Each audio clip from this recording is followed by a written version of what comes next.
दोस्तों ये छोटी सी कहानी है दो दोस्तों की जो एक साथ कॉलेज के लास्ट ईयर में पढ़ रहे थे। दोनों ही मिडिल क्लास फैमिली के थे। इसकी वजह से थोड़ी स्ट्रगल वाली लाइफ जी रहे थे। अब दोनों अच्छे से एग्जाम देते हैं, अच्छे नंबर से पास भी हो जाते हैं। अब वो दोनों जॉब के लिए अप्लाई करते हैं, लेकिन दोनों की जॉब अलग अलग एरिया में लगती है। इसकी वजह से वो दोनों कभी नहीं मिल पाते हैं। अब जॉब करते हुए उन दोनों को 5 साल बीत जाते हैं। इत्तेफाक से दोनों के मन में ख्याल आता है कि मुझे ये जॉब नहीं करनी है, और वो दोनों जॉब छोड़ भी देते हैं। अब जो दूसरा दोस्त था वो अपना खुद का स्टार्टअप शुरू करता है। धीरे धीरे वो स्टार्टअप ग्रो करता है और एक बड़ी कंपनी बन जाती है। अब वो इस कंपनी का मालिक बन चुका था। लेकिन जो दूसरा दोस्त था वो प्राइवेट सेक्टर में जॉब के लिए धक्के खा रहा था। वो इंटरव्यू तो दे रहा था, लेकिन उसकी जॉब नहीं लग रही थी। लेकिन एक दिन वो अखबार पढ़ रहा था, तभी उसने अपने दोस्त की फोटो देखी और उसमें लिखा था कि जॉब के लिए अप्लाई करे। तो उसने सोचा कि अरे मेरे दोस्त ने तो अपनी कंपनी शुरू कर दी है, क्या पता मैं अपने दोस्त की कंपनी में अप्लाई करता हूँ, क्या मुझे वो जॉब दे देगा। इस तरह सोच के वो जॉब के लिए मिलने के लिए आता है। लेकिन कंपनी के बाहर गार्ड्स खड़े थे, तो वो कहते हैं कि साहब बहुत बिजी है, तुम उन्हें नहीं मिल सकते। तभी वहां से उसके दोस्त की कार गुजरती है।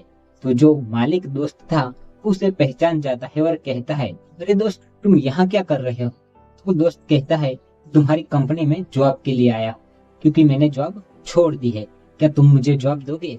वो दोस्त कहता है, अरे क्यों नहीं, तुम जिस किसी भी फील्ड में काम करना चाहते हो उसमें जॉब कर सकते हो, कल से आ जाना। इस तरह से दोनों फिर से अच्छे दोस्त बन चुके थे। साथ में घूमते थे, साथ में फिरते थे और साथ में खाना भी खाते थे। तो एक दिन साथ में दोनों डिनर कर रहे थे, तभी जो जॉब कर रहा है तो उस दोस्त ने उससे पूछा कि हम दोनों ने साथ में पढ़ाई की, साथ में कोचिंग करी, साथ में एग्जाम भी दिए और साथ में जॉब भी करी, लेकिन तुम आज मालिक हो और मैं तुम्हारी कंपनी में जॉब कर रहा हूँ, ऐसा क्यों। तो उस दोस्त ने कहा, तुम्हें याद है जब हम कोचिंग के लिए जा रहे थे तभी हमारे रूम की लाइट चालू रह गई थी, तो मैंने तुमसे कहा था कि चलो लाइट बंद करके आते हैं, उसके बाद कोचिंग के लिए जाते हैं। लेकिन तुमने क्या कहा था कि अरे छोड़ो ना, जलती है तो जलने दो, हमारा क्या जाता है, वो हॉस्टल वाले बिल भर देंगे।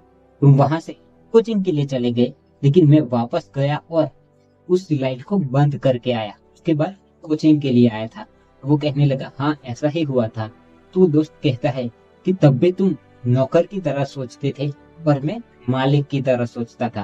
दोस्तों ये छोटी सी कहानी हमें ये सिखाती है कि जीवन में हमें सफल बनना है तो हमें मालिक की तरह सोचना पड़ेगा, ना कि नौकर की तरह। वो किसी ने कहा है ना कि अगर आप अपने समय को बदलना चाहते हो तो समय को थोड़ा समय दीजिए। दोस्तों आई होप ये छोटी सी स्टोरी आपको अच्छी लगी हो और वैल्यूबल लगी हो। तो मिलते हैं अगली कहानी में, तब तक के लिए till the time take care. और हाँ, लास्ट में इतना एक अफवाह कर दिखाओ कुछ ऐसा कि दुनिया करना चाहे आपके जैसा।